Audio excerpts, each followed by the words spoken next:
Good morning dears. നമ്മൾ കഴിഞ്ഞ ക്ലാസ്സിലൊക്കെ ടാക്സബിൾ സാലറിയുടെ പ്രോബ്ലമാണ് ചെയ്യുന്നത്. കഴിഞ്ഞ ക്ലാസ്സിലൊരു പ്രോബ്ലമാണ് ചെയ്തത്. അപ്പോൾ ഈ ഒരു ക്ലാസ്സിലൊരു 2 പ്രോബ്ലം ചെയ്യണം, എന്നാലേ നമുക്ക് മുന്നോട്ട് പോകുള്ളൂ. നോട്ട് അധികമൊന്നുമില്ല, ഒരു ടെക്സ്റ്റ് ബുക്കിൽ ഒരു 1.5 പേജ്. അപ്പോൾ നമുക്ക് നോക്കാം, ക്വസ്റ്റ്യൻ നോക്കാം. Mister Jacob is now working in A private company at Calicut. Jacob എന്ന് പറയുന്ന ഒരാൾ കാലിക്കറ്റിലെ ഒരു പ്രൈവറ്റ് കമ്പനിയിലാണ് വർക്ക് ചെയ്യുന്നത്. From the following particulars calculate his income from salary for the assessment year 2020-21. Income from salary കാണാനാണ് പറഞ്ഞിട്ടുള്ളത്. ഓക്കെ, നമ്മൾ ഇവിടെ ഒരു കാര്യം മാത്രമേ നമുക്ക് വേണ്ടുള്ളൂ, പ്രൈവറ്റ് ആണോ ഗവൺമെൻറ് ആണോ എന്നുള്ളത്. എന്നിട്ട് ഓരോ കാര്യങ്ങൾ തന്നിട്ടുള്ളത് നമ്മൾ ഡീറ്റെയിൽ ആയിട്ട് പഠിക്കണം, എന്നിട്ട് പ്രോബ്ലം ചെയ്യാൻ പറ്റുള്ളൂ. അപ്പോൾ ഒന്നാമത്തെ എന്താണ്? സാലറിയാണ്. സാലറി 10,000 പെർ മന്ത് ആണ്. അപ്പോൾ എന്ത് ചെയ്യണം? നമ്മൾ ഇൻകം ഫ്രം സാലറി എഴുതിയിട്ട് എന്ത് ചെയ്യണം? സാലറി എഴുതിയിട്ട് 10,000 × 12 1,20,000 രൂപ. ഓക്കെ, എന്നിട്ടോ രണ്ടാമത്തെ DA at 10% of salary. DA കിട്ടുന്നുണ്ട്, സാലറിയുടെ 10% DA. ഇവിടെ സാലറി എത്രയാണ്? 1,20,000. അതിൻ്റെ 10% 12,000 രൂപയാണ് ഇവിടെ എന്ത് DA ഉണ്ടാവുക. ശരിയല്ല? അപ്പോൾ രണ്ടാമത്തെ ഐറ്റം DA 1,20,000 × 10/100. അത് ഔട്ടർ കോളത്തേക്ക് എന്ത് ചെയ്യണം? 12,000 രൂപയ്ക്ക് എഴുതണം. മൂന്നാമത്തെ നോക്കിക്കോ. A car with an engine capacity of 1.5 liters small car. 1.5 ലിറ്ററാണ്, സ്മാൾ കാറാണ് എന്നൊക്കെ നമ്മോട് പറഞ്ഞിട്ടുണ്ട്. ഈസ് പ്രൊവൈഡഡ് ബൈ എംപ്ലോയർ, മുതലാളി കൊടുത്തതാണ്. All expenses relating to car including driver salary is met by the employer. കാറിൻ്റെ എല്ലാ എക്സ്പെൻസുകളും ഡ്രൈവർക്ക് കൊടുക്കുന്ന സാലറിയും ഒക്കെ ആര് കൊടുക്കുന്നുണ്ട്? മുതലാളി കൊടുക്കുന്നുണ്ട്.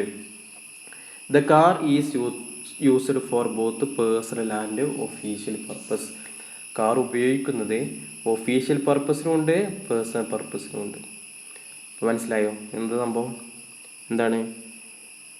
കാർ മുതലാളിൻ്റെതാണ്, എക്സ്പെൻസ് മീറ്റ് ചെയ്യുന്നത് മുതലാളിയാണ്, ഡ്രൈവറും മുതലാളിയാണ് മീറ്റ് ചെയ്യുന്നത്. കാർ ഉപയോഗിക്കുന്നത് 2 പർപ്പസിനാണ്. അതുപോലെ തന്നെ സ്മോൾ കാറാണ്. ഇപ്പോൾ നമുക്കറിയാം 1,800 + 900 × 12 ചെയ്യേണ്ടത് അല്ലേ? ലാർജ് കാറാണെങ്കിൽ 2,400 + 900 × 12. ഇവിടെ സ്മോൾ കാർ ആയതുകൊണ്ട് 1,800 + 900 ഡ്രൈവർക്കുള്ളത് അല്ലേ? ഡ്രൈവർക്കുള്ള 900 × 12. ആ എമൗണ്ടാണ് അവിടെ എഴുതേണ്ടത്. ഇനി നാലാമത്തത് is also getting an amount of ₹2,000 per month as house rent allowance and he pace rent of ₹1,500 per month. HRA എന്ന് പറഞ്ഞ് നമ്മൾ പഠിച്ചിരുന്നില്ലേ? House rent allowance.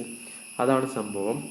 അദ്ദേഹത്തിന് 2,000 രൂപ ഒരു മാസത്തിൽ ഹൗസ് റെൻ്റ് അലവൻസ് ഇനത്തിൽ കിട്ടുന്നുണ്ട്. അദ്ദേഹം റെൻ്റ് കൊടുക്കുന്നത് 1,500 രൂപ ഒരു മാസത്തിലാണ്. ഓക്കെ, മുതലാളി 2,000 രൂപ എന്നാൽ എനിക്ക് വീട്ടിൽ താമസിക്കുന്നതല്ലേ എന്നൊക്കെ പറഞ്ഞാൽ 2,000 രൂപ കൊടുക്കുന്നുണ്ട്. അലവൻസാണ്. വീട്ടിൽ താമസിച്ചിട്ടില്ല എന്നുണ്ടെങ്കിലും കിട്ടും. വീട്ടിൽ പോകുന്ന താമസിക്കുകയാണെങ്കിലും റെയിൽവേ സ്റ്റേഷനിൽ കടന്നുറങ്ങുകയാണെങ്കിലും ഒക്കെ കിട്ടും. പക്ഷെ ഇയാൾ വാടകയ്ക്ക് ഒരു പേരെടുത്താണ് തന്നെ താമസിക്കുന്നത്. അതേ ആ വാടകയ്ക്ക് 1,500 രൂപ കൊടുക്കുന്നുണ്ട്. അപ്പോൾ അദ്ദേഹത്തെ സംബന്ധിച്ചിടത്തോളം 500 രൂപ ലാഭമാണ് അല്ലേ? 2,000 രൂപ റെൻ്റ് അലവൻസ് കിട്ടുന്നുണ്ട്, 1,500 വാടക അയാൾ വാടക പേരിലാണ് താമസിക്കുന്നത്. പക്ഷേ ഈ 500 രൂപയല്ല ടാക്സ് കൊടുക്കേണ്ടത്. ടാക്സ് കൊടുക്കാൻ നമ്മളവിടെ 3 കണ്ടീഷൻ പഠിച്ചിരുന്നു. എന്തൊക്കെയാണ് 3 കണ്ടീഷൻ? ഓർമ്മ ഉണ്ടോ? എന്തൊക്കെയാണ്? ഒന്നാമത്തെ condition actual amount of HRA received. Actual amount of HRA received. രണ്ടാമത്തത് excess of rent paid over 10% of salary. സാലറിയുടെ 10%-ത്തേക്കാൾ കൂടുതൽ റെൻ്റ് ഇനത്തിൽ പൈസ കൊടുത്തിട്ടുണ്ടെങ്കിൽ അത്. മൂന്നാമത്തത് 50% of salary in Delhi, Chennai, Kolkata, പിന്നെതാ Mumbai and 40% of salary in other places. ഇവിടെ നോക്ക്, ഏതാ സ്ഥലം? കാലിക്കറ്റ് ആണല്ലേ? കാലിക്കറ്റ് ആകുമ്പോൾ എന്തായിരിക്കും? അതർ പ്ലേസസ് ആയിരിക്കും. അപ്പോൾ ഇവിടെ 3 കണ്ടീഷനാണ് നമ്മൾ നോക്കേണ്ടത്. എന്തൊക്കെയാണ് 3 കണ്ടീഷന്? ഒന്ന്, actual amount of HR received, അതായത് 1500 ഇൻറ്റു 12 എടുത്ത് എഴുതാം. ആക്ച്വൽ എമൗണ്ട് ഓഫ് 2000 ആണല്ലേ actual amount of HR received. ഇപ്പോൾ 2000 ഇൻറ്റു 12 എത്ര ഉണ്ടാവും? 24,000 എഴുതാം. ഇനിയോ രണ്ടാമത്തെ കണ്ടീഷൻ എന്താ? Excess of rent paid over 10% of salary. നാം പറഞ്ഞിരുന്നു ആദ്യം റെൻറ്റ് പെയ്ഡ് എടുക്കുക അല്ലേ, റെൻറ്റ് പെയ്ഡ് എടുക്കുക. അതൊക്കെ നമ്മൾ ഒരുപാട് പഠിച്ചതാണ് കേട്ടോ. റെൻറ്റ് പെയ്ഡ് എടുക്കുക. റെൻറ്റ് പെയ്ഡ് എത്രയാണ്? 1500 ഇൻറ്റു 12. ആ റെൻറ്റ് പെയ്ഡിൽ നിന്നും 10% ഓഫ് സാലറി കുറക്കുക. 10% സാലറി എന്ന് പറഞ്ഞാൽ അവിടെ എത്രയും സാലറി ഉള്ളത്? 12,000 രൂപയാണ്, 10,000 രൂപയാണ് സാലറി ഉള്ളത്. ഇപ്പോൾ ഒരു വർഷത്തേക്കാവുമ്പോൾ എത്ര ഉണ്ടാവും? 1,20,000 രൂപ ഉണ്ടാവും. ഈ 1,20,000 രൂപയുടെ 10%, 1,20,000 രൂപയുടെ 10%ആയിട്ടുള്ള 12,000 രൂപ അതിൽ നിന്ന് കുറച്ച് ബാക്കിയുള്ളത് എടുക്കുക. പിന്നെ 40% ഓഫ് സാലറി, ഈ 1,20,000 രൂപയുടെ 40%ആയിട്ടുള്ള 48,000 രൂപ എടുക്കുക. ഇതിലേറ്റവും ചെറുത് ഏതാണോ ആ എമൗണ്ട് ആയിരിക്കും എക്സംപ്റ്റഡ്. എന്നിട്ടോ എത്രയാണോ കിട്ടിയത്, ഇവിടെ ഈ 2000 ഇൻറ്റു 12 24,000 കിട്ടിയില്ലേ, ആ 24,000 നിന്നും എക്സംപ്റ്റഡ് ആയിട്ടുള്ള എമൗണ്ട് കുറച്ച് ബാക്കിയുള്ള എമൗണ്ട് ആണ് ടാക്സബിൾ HR. പേജ് മറിക്കുക, വേറൊരു കാര്യം ചെയ്യേണ്ട, അത്രയും ഡിസ്ക്രിപ്റ്റീവായിട്ട് നമ്മളവിടെ പഠിച്ച കാര്യമാണ്. ഓക്കെ, അപ്പോൾ ഇവിടെ നമ്മൾ എന്തുകൊണ്ടാണ് ഈ സാലറി ഇത് മാത്രം എടുത്തത്? 1,20,000 രൂപ മാത്രം എടുക്കുന്നത്? അവിടെ DA പറഞ്ഞിട്ടില്ല അല്ലേ, അതുകൊണ്ട് അവിടെ സാലറി മാത്രമേ ഉള്ളൂ. DA പറഞ്ഞിട്ടുണ്ടെങ്കിൽ എന്ത് ചെയ്യണം? ഈ 1,20,000 കൂടെ സാലറിയുടെ 10% ആയിട്ടുള്ള 12,000 രൂപയും കൂട്ടിയിട്ട് 1,32,000 ആണ് എടുക്കേണ്ടത്. പക്ഷേ ഇവിടെ പറഞ്ഞിട്ടില്ല. അപ്പോൾ ഈ ഒരു കാര്യം നമ്മൾ ഇനി ഒന്നുകൂടി അപ്പുറത്ത് ആൻസറിൻ്റെ സമയത്ത് ഒന്നുകൂടി ഡിസ്കസ് ചെയ്യും. ഇത് നിങ്ങൾ പഠിച്ചിട്ടുണ്ടായിരിക്കണം എന്ന് പറഞ്ഞ കാര്യമാണ്. ഓക്കെ, അടുത്ത item, he paid rupees 1,200 as professional tax for the last financial year. 1,200 രൂപ പ്രൊഫഷണൽ ടാക്സ് കൊടുത്തു. പ്രൊഫഷണൽ ടാക്സ് കൊടുത്തു കഴിഞ്ഞാൽ എന്ത് ചെയ്യണം? ഗ്രോസ് സാലറി കണ്ടതിന് ശേഷം 3 കാര്യങ്ങൾ ലിസ്റ്റ് ചെയ്യാനുണ്ടല്ലോ. ഏതൊക്കെ 3 കാര്യങ്ങൾ? എൻ്റർടൈൻമെൻറ്റ് അലവൻസ്, പ്രൊഫഷണൽ ടാക്സ്, പിന്നെ സ്റ്റാൻഡേർഡ് ഡിഡക്ഷൻ. അവിടെ എന്ത് ചെയ്യണം? പ്രൊഫഷണൽ ടാക്സ് 1,200 കുറക്കണം. അടുത്ത item, city compensatory allowance at 700 per month. City compensatory allowance fully taxable ആണ്. അത് നേരെ സിറ്റി കോമ്പൻസേറ്ററി അലവൻസ് നേടിയിട്ട് 700 ഇൻറ്റു 12 നേടി ഔട്ടർ കൊടുത്ത് എഴുതിയാൽ മതി. അടുത്തത്, he is contributing 1,500 per month towards recognised provident fund. ഇയാളെ 1,500 രൂപ ഓരോ മാസവും റെക്കഗ്നൈസ്ഡ് പ്രൊവിഡൻറ്റ് ഫണ്ടിലേക്ക് ഇൻവെസ്റ്റ് ചെയ്യുന്നുണ്ട്. നമ്മൾ പറഞ്ഞിരുന്നു തൊഴിലാളി റെക്കഗ്നൈസ്ഡ് പ്രൊവിഡൻറ്റ് ഫണ്ടിലേക്ക് ഇൻവെസ്റ്റ് ചെയ്താലും എന്തില്ല, അത് നമ്മൾ എടുക്കേണ്ട ആവശ്യം വരുന്നേ ഇല്ല. അത് എപ്പോഴാണ് എടുക്കേണ്ടത്? എല്ലാ പ്രോബ്ലം കഴിഞ്ഞില്ലേ, എല്ലാ എഡും കഴിഞ്ഞിട്ട് ഡിഡക്ഷൻ സെക്ഷൻ 80C പ്രകാരമാണ് കുറയ്ക്കേണ്ടത്. പക്ഷേ ഇവിടെ എംപ്ലോയറും പറയുന്നുണ്ട് അല്ലേ, the employer is also contributing same amount. Employer അതായത് മുതലാളിയും എന്ത് ചെയ്യുന്നുണ്ട്? 1,500 രൂപ ഓരോ മാസവും കോൺട്രിബ്യൂട്ട് ചെയ്യുന്നുണ്ട്. അത് നോക്കണം. അതിൻ്റെ തിയറി എങ്ങനെയാണ്? ഈ 1,500 രൂപ ഒരു മാസത്തിലുണ്ടാകുമ്പോൾ അതിന് വർഷത്തേക്ക് കൺവേർട്ട് ചെയ്യുമ്പോൾ നമുക്ക് 18,000 രൂപ കിട്ടും അല്ലേ. ഈ 18,000 രൂപ ഈ തൊഴിലാളിയുടെ സാലറിയുടെ 12% കൂടുതലാണോ എന്ന് നോക്കണം. സാലറിയുടെ 12% കൂടുതലാണ് നോക്കിയിട്ട് ആ കൂടുതലുള്ള എമൗണ്ട് എന്ത് ചെയ്യണം? ടാക്സ് കൊടുക്കണം. നമ്മൾ കഴിഞ്ഞ ദിവസത്തെ പ്രോബ്ലത്തിലേക്ക് ഉണ്ടായിരുന്നു റെക്കഗ്നൈസ്ഡ് പ്രൊവിഡൻറ്റ് ഫണ്ട്. ഓക്കെ, എന്താണ് ഇത്രയേ ഉള്ളൂ? തൊഴിലാളിയുടെ സാലറിയുടെ 12% കൂടുതലാണ് മുതലാളി റെക്കഗ്നൈസ്ഡ് പ്രൊവിഡൻറ്റ് ഫണ്ടിലേക്ക് ഇൻവെസ്റ്റ് ചെയ്തിട്ടുള്ളതെങ്കിൽ ആ എമൗണ്ട് ടാക്സബിൾ ആണ്. തൊഴിലാളി റെക്കഗ്നൈസ്ഡ് പ്രൊവിഡൻറ്റ് ഫണ്ടിലേക്ക് ഇൻവെസ്റ്റ് ചെയ്ത് എന്തല്ല, നമ്മളിവിടെ ഒന്നും എടുക്കേണ്ട ആവശ്യമില്ല, അത് പരിഗണിക്കുകയും ചെയ്യേണ്ട ആവശ്യമില്ല, ഇതിവിടെ പരിഗണിക്കേണ്ട ആവശ്യമില്ല. പക്ഷേ ഇവിടുന്ന് അങ്ങോട്ടുള്ള ഈ കാര്യം നമ്മൾ എന്ത് ചെയ്യണം? പരിഗണിക്കാം. അപ്പോൾ നമ്മൾ ആൻസർ ചെയ്യാണ്. ആദ്യം സാലറി 10,000 പെർ മന്ത് 1,20,000. DA ആ 1,20,000 10% 12,000. പിന്നെ സിറ്റി കോമ്പൻസേറ്ററി അലവൻസ് നേരിട്ട് ഗുണിച്ച് ചെയ്താൽ മതി, 700 ഇൻറ്റു 12. അടുത്തത് house relevant house rent allowance. House rent allowance നമ്മളിവിടെയാണ് കാൽക്കുലേറ്റ് ചെയ്തിട്ടുള്ളത്.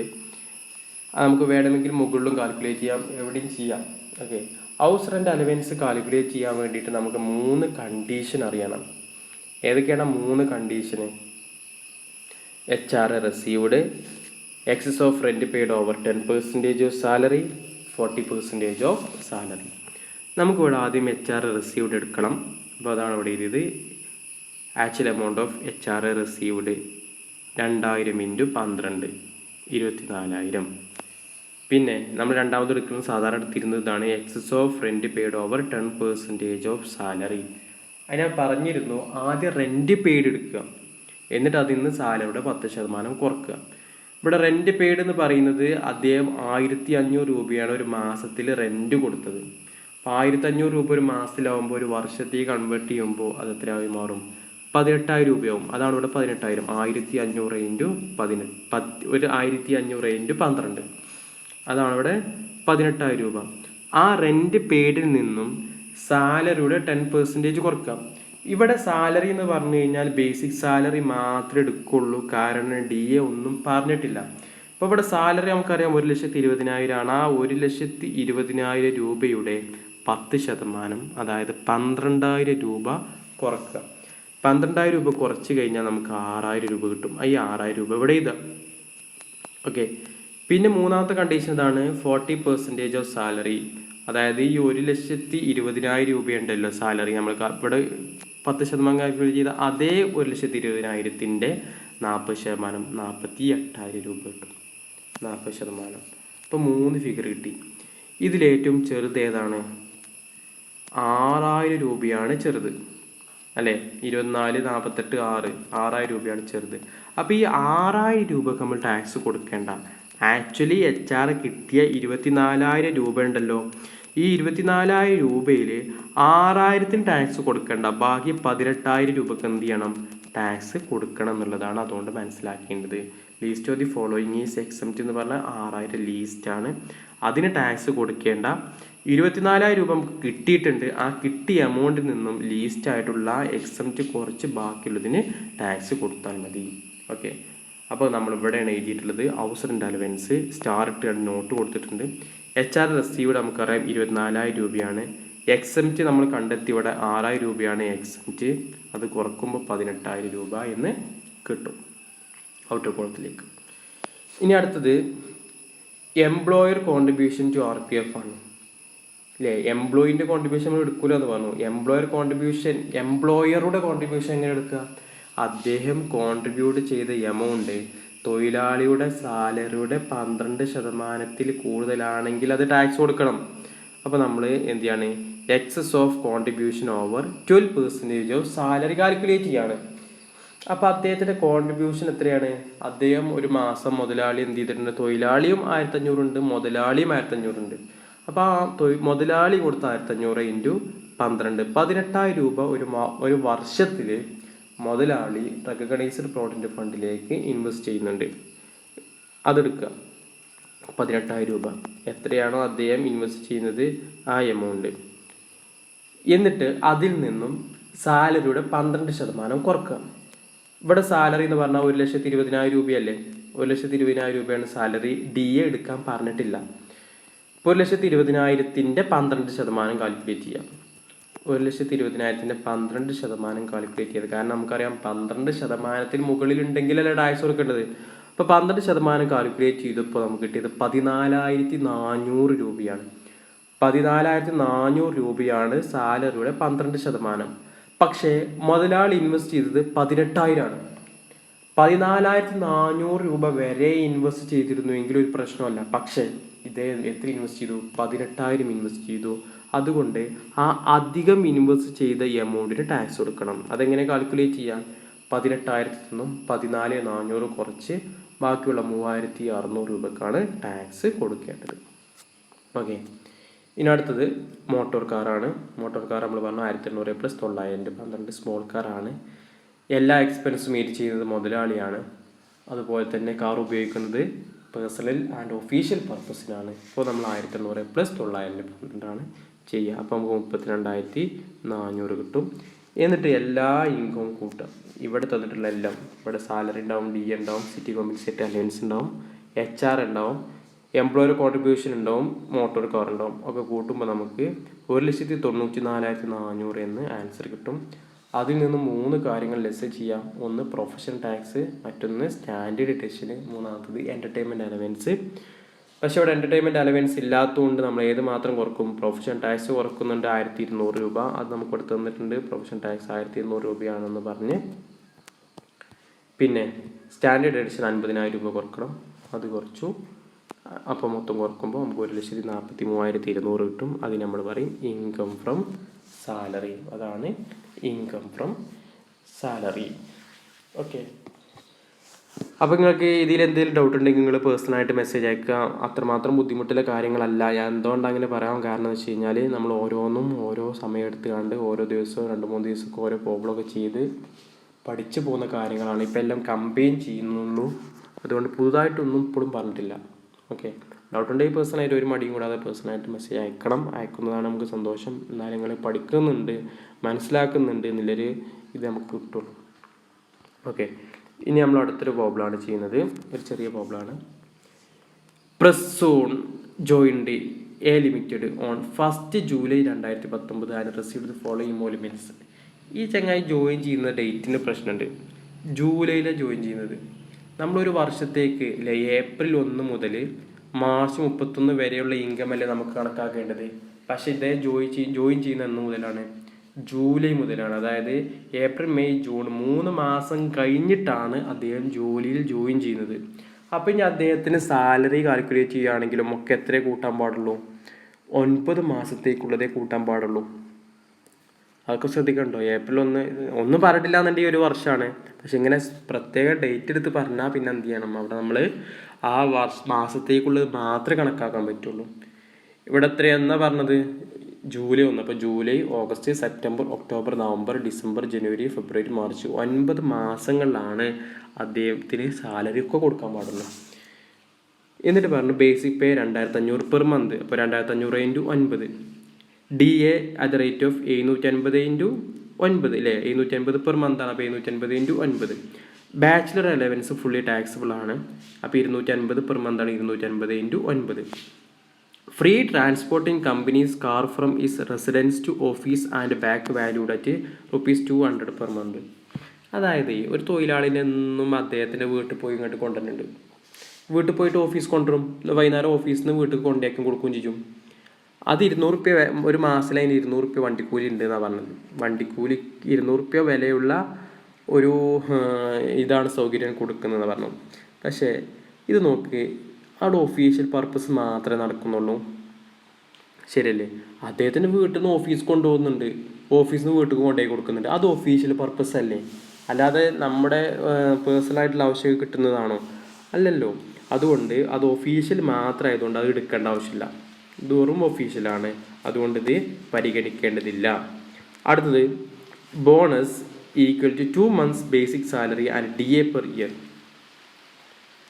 അതായത് 2 മാസം ബോണസ് എന്ന് പറഞ്ഞാൽ 2 മാസത്തെ ബേസിക് സാലറി ആൻഡ് DA. ഒരു വർഷത്തിൽ ബോണസ് കിട്ടുന്നത് എത്രയാണെന്നറിയോ? 2 മാസത്തെ ബേസിക് സാലറിയും 2 മാസത്തെ DAയും. അതാണ് മനസ്സിലാക്കുന്നത്. Bonus equal to 2 months basic salary and DA per year. Bonus ഒരു വർഷത്തിൽ കിട്ടുന്നത് ബേസിക് സാലറിയുടെയും DAയുടെയും 2 മാസത്തെ പൈസ. എന്ത് ചെയ്താൽ മതി? ഇവിടെ 2,500 ഉണ്ട്, 750 ഉണ്ട്. അത് രണ്ടും കൂട്ടിയിട്ട് അതിനെ × 2 മാസത്തെ എത്രയാച്ചാൽ അത്ര. എന്നിട്ട് നോക്കിക്കോ. On 1st January 2020 January 1 his service was confirmed and he was given an increment of ₹100 in basic salary. Find out his gross income from salary for the assessment year 2020-21. 2020 ജനുവരി ആയപ്പോൾ ഇദ്ദേഹത്തിൻ്റെ ജോലി കൺഫേമായി. അപ്പോൾ അദ്ദേഹത്തിന് എന്ത് ചെയ്തു എന്നറിയോ? ആകെ 2,500 അയാൾക്ക് ഒരു മാസത്തിൽ സാലറി കൊടുത്തിരുന്നത്. അയാൾക്കൊരു 100 കൂട്ടി കൊടുത്തു. 2,600 എന്ന് മുതൽ?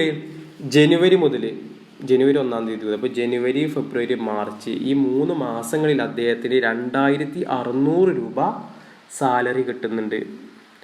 അപ്പോൾ July, August, September, October, November, December എന്നീ പറയുന്ന 6 മാസങ്ങളിലെ 2500 രൂപയും ജനുവരി, ഫെബ്രുവരി, മാർച്ച് ഈ 3 മാസങ്ങളിൽ 2600 രൂപയും അദ്ദേഹത്തിന് സാലറി കിട്ടുന്നുണ്ട് എന്ന് മാത്രം. അത് അവിടെ പരിഗണിക്കണം. പിന്നെ ഇവിടെ ഗ്രോസ് സാലറി കാണാൻ പറഞ്ഞിട്ടുള്ളൂ. നമ്മൾ ഡിഡക്ഷൻസ് ഒന്നും കുറക്കേണ്ട ആവശ്യമില്ല. അതായത് സ്റ്റാൻഡേർഡ് ഡിഡക്ഷൻ ഒന്നും കുറക്കേണ്ട ആവശ്യമില്ല. ഗ്രോസ് സാലറിയാണ് കാണാൻ പറഞ്ഞത്. ഓക്കെ, അപ്പം നമ്മൾ ആദ്യമായിട്ട് ഓരോ ആൻസർ ചെയ്യാണ്. Computation of gross salary for the assessment year 2020-21. ആദ്യം സാലറി. ആകെ 9 മാസത്തേതിന് സാലറി കിട്ടുള്ളൂ. അതിൽ 6 മാസം 2500, 3 മാസം 2600. അതാണ് ഇവിടെ എഴുതിയത്. 2500 × 6 പ്ലസ് 2600 × 3 15000 പ്ലസ് 7800 22,800. ഡിയർനെസ് അലവൻസ് എന്താ പറഞ്ഞത്? 750 പെർ മന്ത്, അങ്ങനെ 9 മാസം. 750 × 9 6750. ബാച്ചിലർ അലവൻസ് 250 പെർ മന്ത് ആണ്. 250 × 9 2750. ബോണസോ?